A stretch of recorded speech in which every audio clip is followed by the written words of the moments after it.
I remember at one point, I just through the tears, I was saying like, I'm doing all this work. I'm practicing. I'm taking lessons. I drill at home. I make videos of myself. Like I'm doing all these things and there's no results. There's no payoff. And I remember my teacher looking at me and going, yes, but when are you dancing? Which actually sent me further down the tunnel of darkness inside my mind because I was like, oh, what do you mean? I'm not even dancing? Let's say you decide that you're going to participate in a tango competition. Maybe it's a championship, or maybe you decide that you're going to go to Buenos Aires and do an intensive for 10 days or so. And throughout the process, somehow you find out that you are not as good as you thought you were. You might have gotten feedback that there's all these things wrong with your embrace, with your technique, or maybe you got a low score from a particular judge in the championship. And it brings up all of these emotions. What do you do about that? How do you deal with all of that? How do you move on? What do you decide? Hi, I'm Elizaveta, and this is the Tango Banter, episode number 82. I decided to speak on this topic because I've been having a lot of conversations about this. Quite a few people have confided to me that they got this negative feedback about their dance through either one-on-one privates or that they decided to participate in a competition and their scores are not as high as they expected. So if this is your first time joining my podcast, welcome. And if you end up liking it and you want to support its growth, you can do so by subscribing and sharing it with your friends. I really appreciate it. So I myself share in this experience, and I want to reveal some of my personal story that has to do with just kind of not being as good as you want to be. I think I've experienced this in so many forms throughout my life. And most of it happened to me as an artist because I decided I wanted to be a professional artist in high school. And I had such strong conviction that I'm supposed to be a famous artist that I immediately started aiming really high. I applied for things and decided I needed to be in shows and apply for scholarships and grants. And I got rejected out of everything. I got almost no acceptance early on. And then I did have a little bit of success, but it was just such a fraction. And there's a lot of running jokes in the art community about rejection, that's just something that you have to live with. That is a part of being an artist and participating in the art world. So in tango, we have a similar possibility of experiencing that through opening up ourselves to critique by others and accepting their opinion of our dance as legitimate, that it represents something true about ourselves. And so if we really value someone's opinion and we put that person on a particular pedestal, whatever they say about our dance, we're going to take it seriously. The main question that arises when people first get that feedback of a lower score, for example, is the question why? Why did I get a low score? What is it that the judges are looking for? What is it that the teacher wants if you're getting negative feedback? So there's all these questions that arise. And a lot of times those questions don't get answered right away. And they put us into more confusion for a while. And this happened for me when I went to Buenos Aires and I studied with lots of different teachers. And I particularly did some privates with one teacher who is someone I really respect and a really beautiful milonguero who loves dancing with me. And he's also really an amazing teacher. And he gave me feedback always that was really positive. And I got this sense that I really am doing quite well. But then during one private at the very end, he said, "You feel great, but you have no lines." And I was like, what? What does that even mean? And it was this comment he made in passing. So I left that class feeling completely overwhelmed and frustrated because on the one hand, I got that recognition and encouragement from the fact that he liked dancing with me, and yet I had no lines. And at that point, I didn't understand what that meant.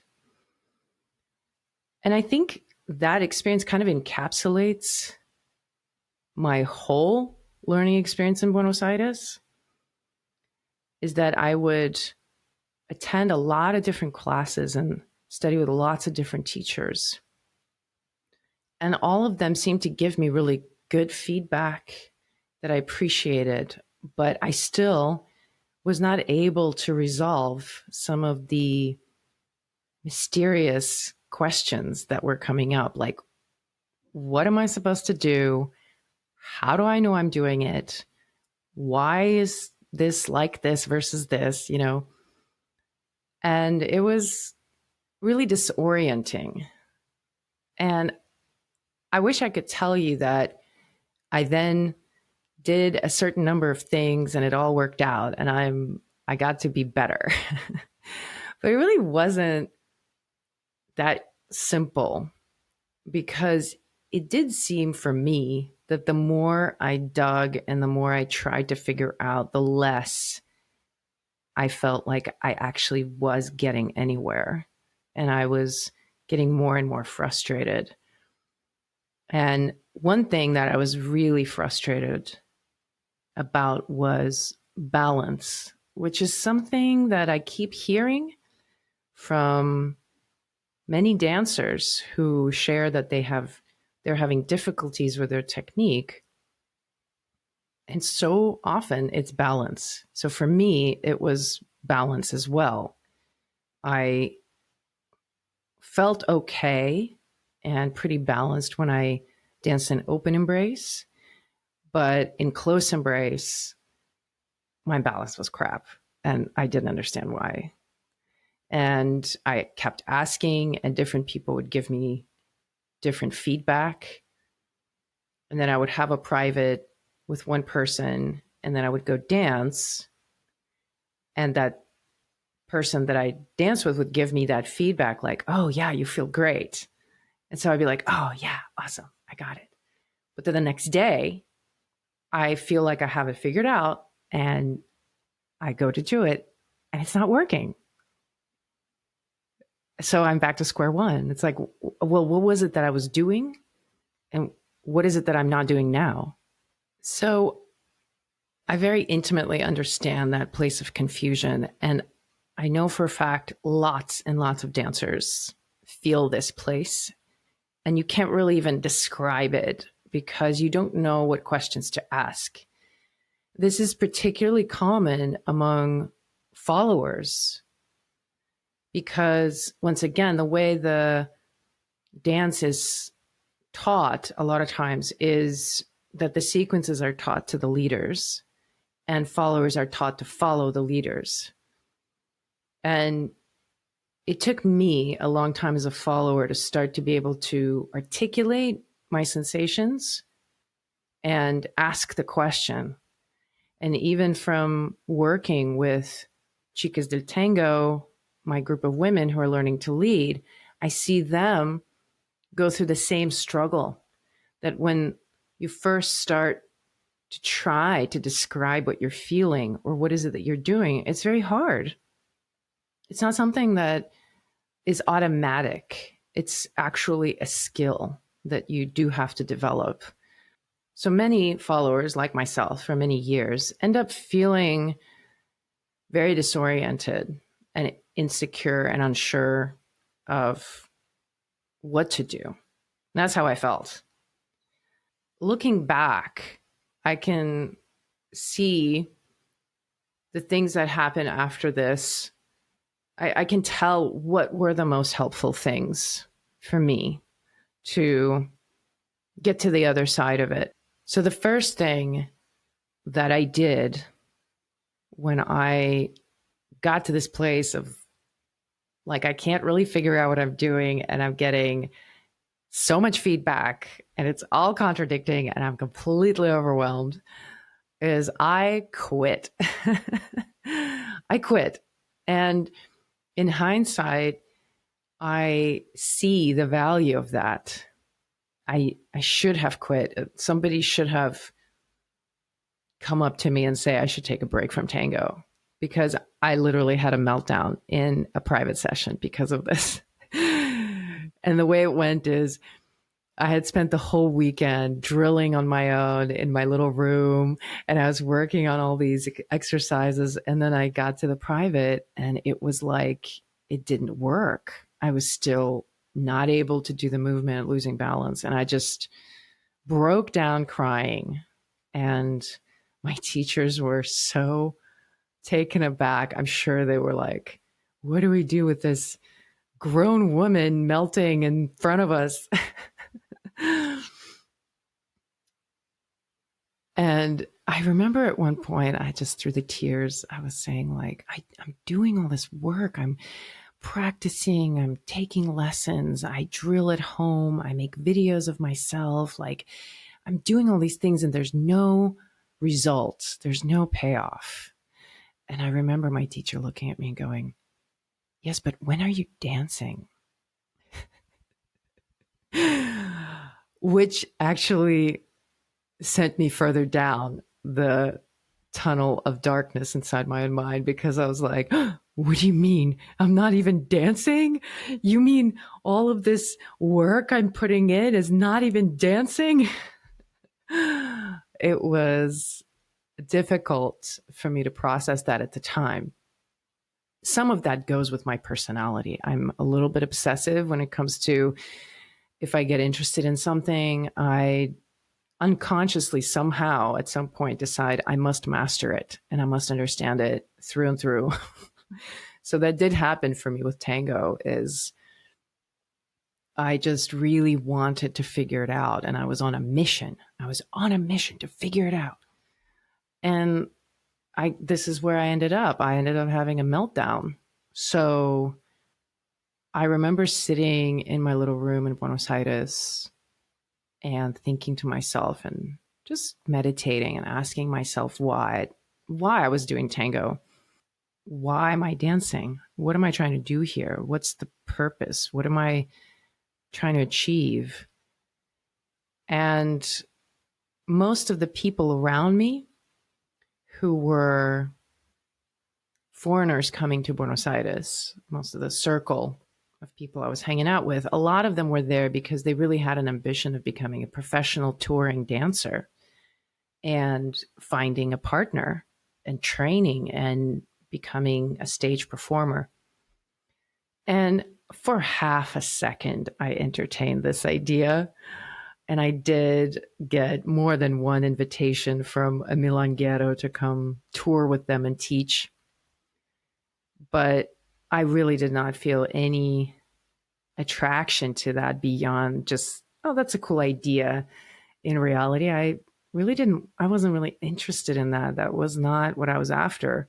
So it took me some time to acknowledge that, because if I really wasn't interested in a professional track of performing and traveling the world and being a tango professional, then what was it that I was after? Why was I so invested in figuring this out?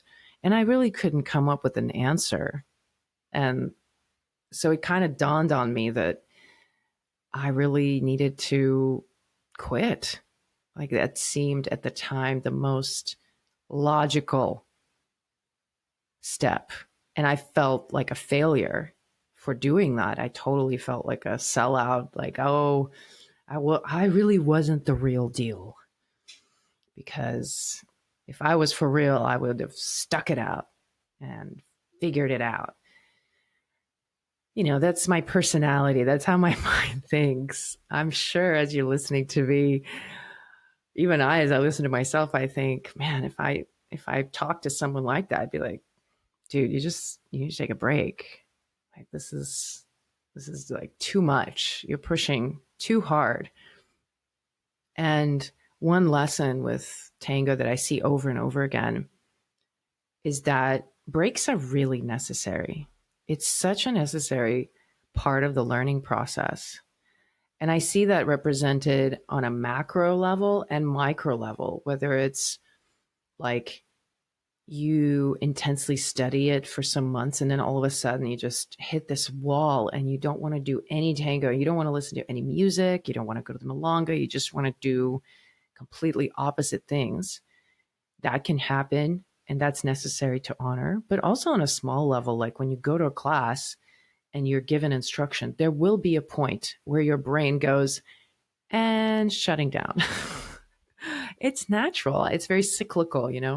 But at the time, I didn't understand that concept. And I had been pushing for years, pushing and pushing. I was also in a relationship with someone who's really ambitious. So he was pushing us. And I just had this attitude of like, more is better, more and more and more is better, which it's not ultimately.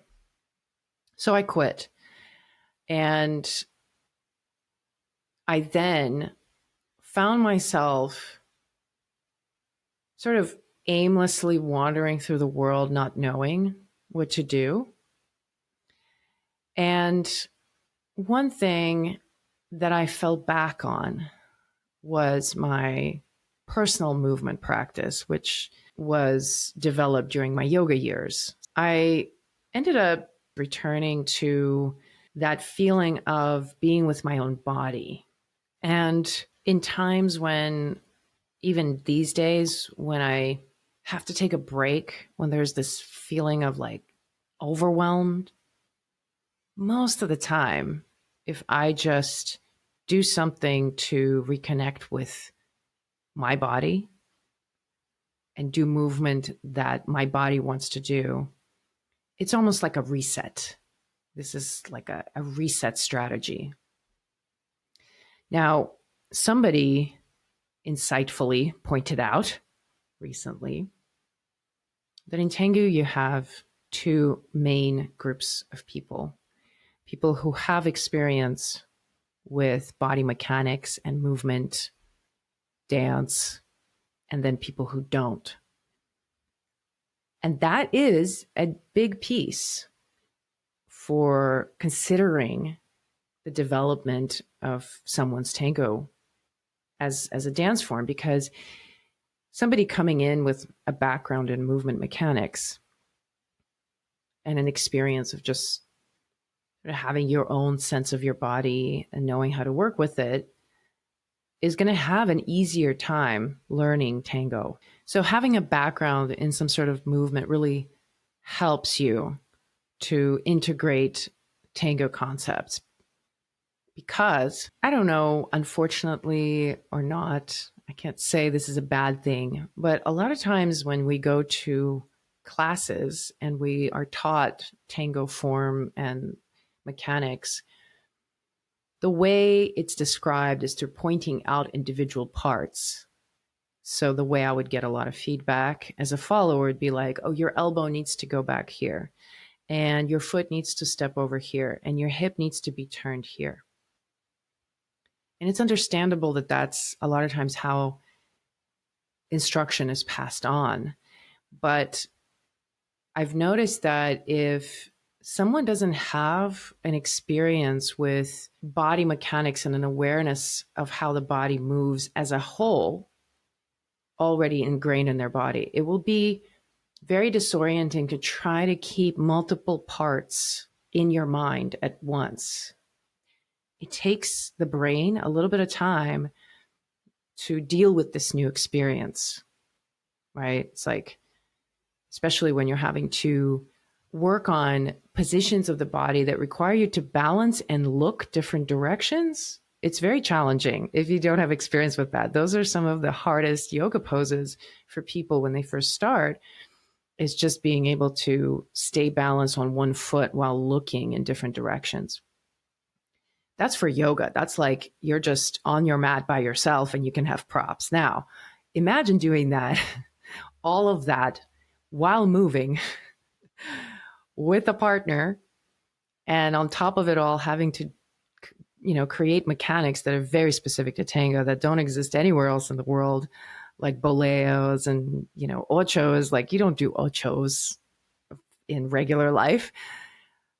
And so, of course, it's going to be really difficult for someone to come in and hear all of these instructions, all like brand new, and they're telling you to watch your feet and your knees and your elbow, and you got to focus on this. And it's overwhelming. It feels like you're juggling, right? It feels like you're juggling. I remember that feeling in tango and anything to do with movement in particular. We have to have a lot of time to integrate new movement mechanics. So when I get overwhelmed nowadays, my practice of going to the mat and doing some sort of movement, whether it's yoga or whether it's just me rolling around on the floor, is something very natural and reflexive. And it's become my way of resetting and kind of coming back to like, okay, let's figure out why we're doing this in the first place. So then after giving up, I started also dancing more other dances. I got involved with blues, with fusion, contact improv. And it wasn't, again, something I intended to do because I thought, oh, this will be really good for my tango. I just did it because that's what I fell into, almost accidentally. But it ended up very much improving my tango. And I hear this a lot from other dancers, that dancing other dance forms helps to clarify tango. I'm sure there's different ways we can even explore that topic, and I would love to banter with salsa dancers or swing dancers who also dance tango to compare and contrast how these dance forms evolve in our bodies. But I'll say this, that tango is very, very technical and precise. And it seems like that's where the form has evolved to. It's become very refined and infinitely refinable, requiring and inviting high levels of technique. So it's very easy to get carried away and become more and more particular.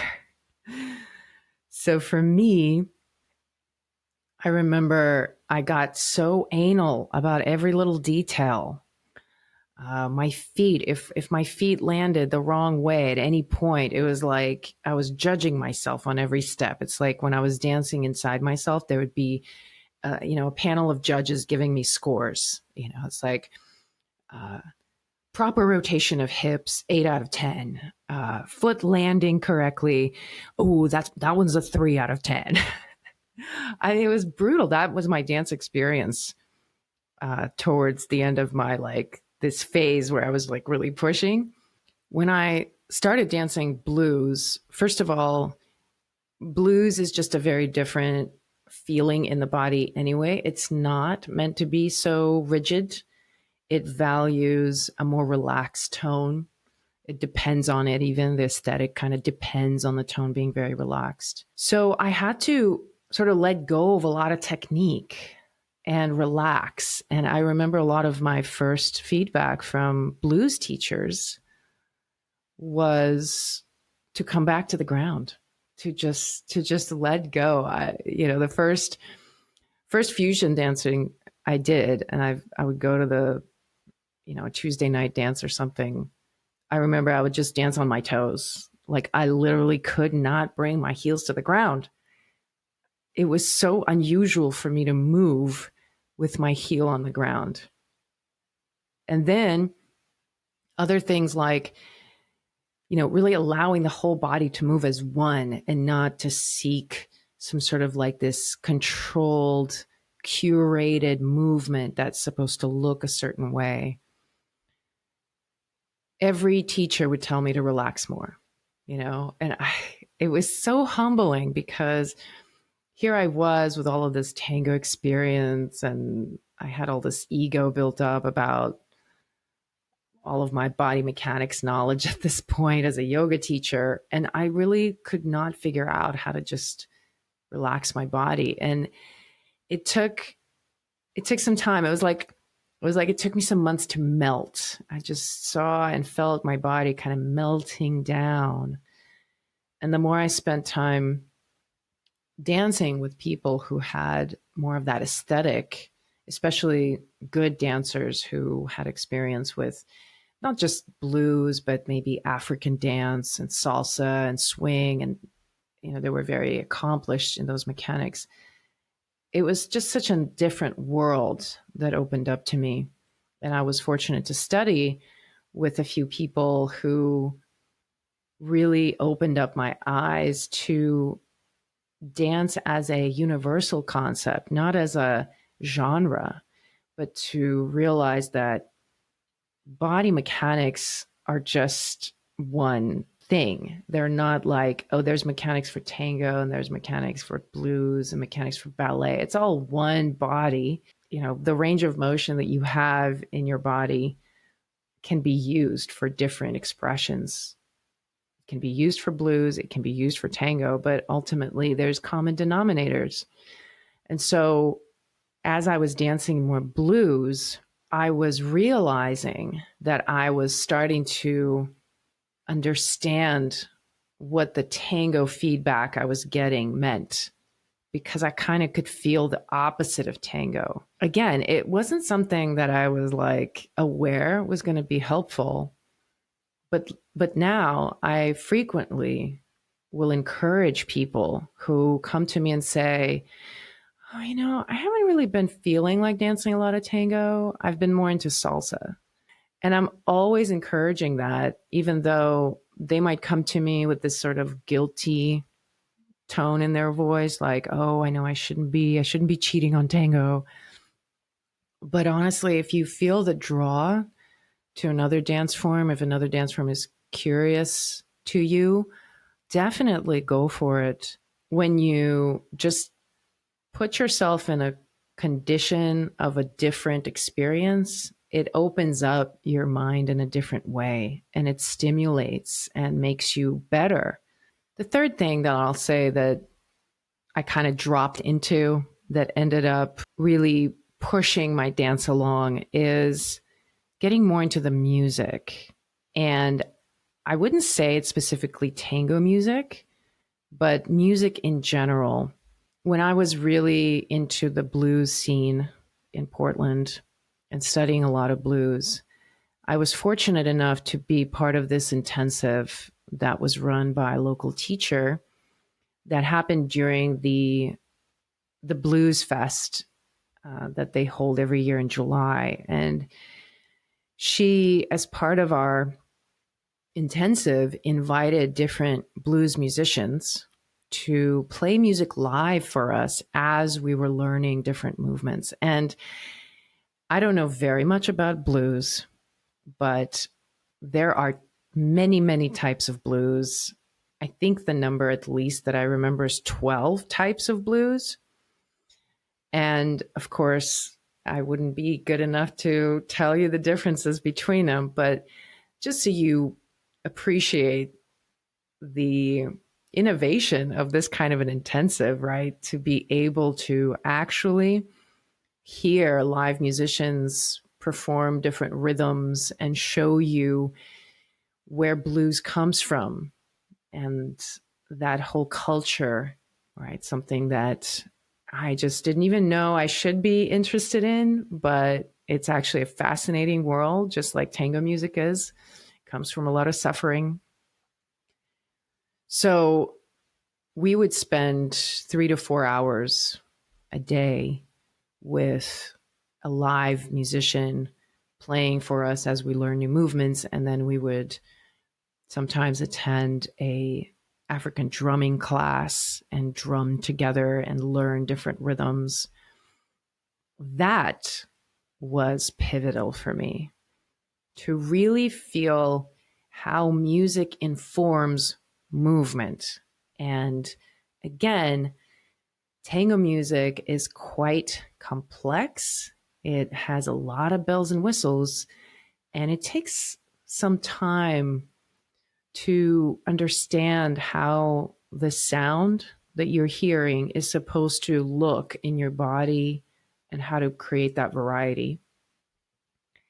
Blues music is simpler in structure, and also it has a pulse, it has a beat, which music with a beat is always going to be easier to dance to than music that does not have a beat. That's kind of, at this point, you just sort of can appreciate that rhythm is what unites us. So tango has this interesting challenge. The music doesn't have percussion, but musicians have to provide the beat so that the dancers can dance.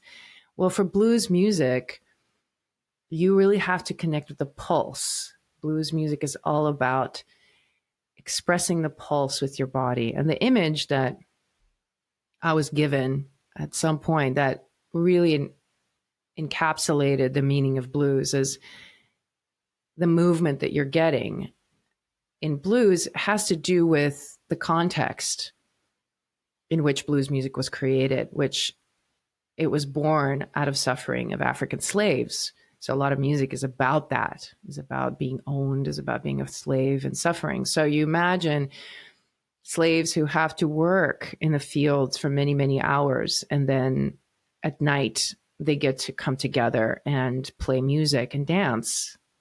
And the dancing that they can do is only this, a little bit of this pulse because they're exhausted. Their bodies are so tired, but they're going to still express and be together and pulse together with this music and sing about their suffering. So that image was really profound for me to internalize at least a little bit the connection of music to the body, that it's that tactile. It can be that tactile, that you are meant to be a vessel for the sound. And it's a really beautiful revelation for me that dancing to blues is very much connecting to the earth and allowing the body to be heavy and connecting with another person through that feeling of heaviness and release and yielding into the ground. It's very, very opposite than tango. Once I started to connect to the music in this way and begin to feel how the instruments actually activate my body, it was much easier for me to begin to apply it to tango music. I started hearing tango music differently. There are different aspects of it that opened up for me. It was this exploration of another dimension of music that ended up contributing to me making it to the next level. one of the biggest paradoxes in tango was recently expressed to me in a conversation where this dancer shared with me that they got a lot of feedback about their dancing and that there's so many things wrong and that they need to be fixed. And at the same time, they shared that they had some experiences dancing with some really nice dancers. And even though all of this was true about their technique, all these things wrong, this dancer really liked dancing with them because of their sense of musicality. So it's really fascinating. And this is not something that can ever be solved or resolved, but it can be used to your advantage, I think, because ultimately it seems that technique wise, some people have a lot of work to do, right? Like you might be coming in at a disadvantage. You are just learning how to move your body, and you're going to have to get used to these different aspects of movement and learn a bunch of new stuff. And that might take you years. But throughout all of this, if you have musicality, then you have a pass. Like in Monopoly, you have the get out of jail free card. You're like, get out of the tango purgatory card, because even if your technique is bad and you don't have balance and whatever, you have a lot of things to work on.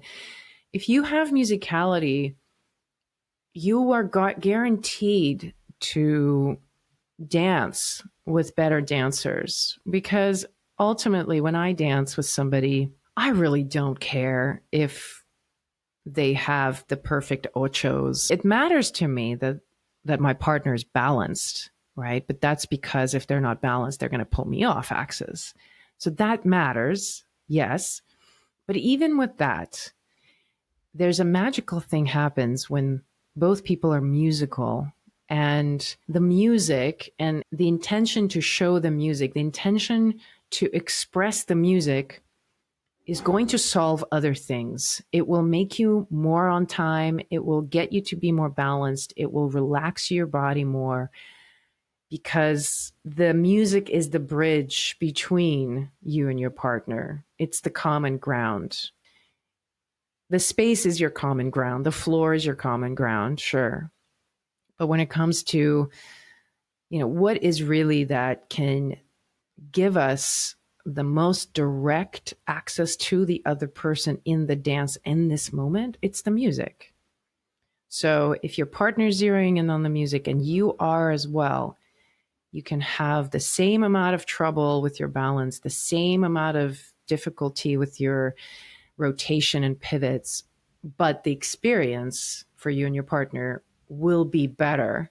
And because it will be better, you will learn more and you will get better by virtue of having these dances with better dancers and having more fun, which is ultimately what I found to be my journey.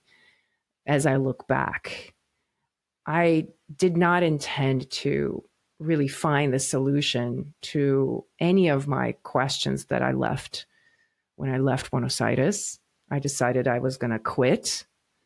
But after that, as I allowed myself to follow my own curiosity and just allow myself to explore things open-endedly, lo and behold, I found the answers that I was looking for. And suddenly the questions that I was freaking out about and the meltdown that I had in Buenos Aires, it was like, oh, wow, I absolutely know all of this. I know exactly what was happening. I can look at the videos of myself from that time, at the pictures, and I can tell you, pinpoint exactly what was wrong. And it's a really fun place to be, to really know that. And I do hope that everybody who is listening to this podcast right now understands that that's a real place. That's a real place for every dancer to really know who you are as a dancer and what is happening with your technique and what to do next. It's a real place. And I think all of us are meant to get to that place eventually. So I want to know how this episode landed for you. Let me know if you have some things to contribute. I look forward to bantering with you next time. Until then,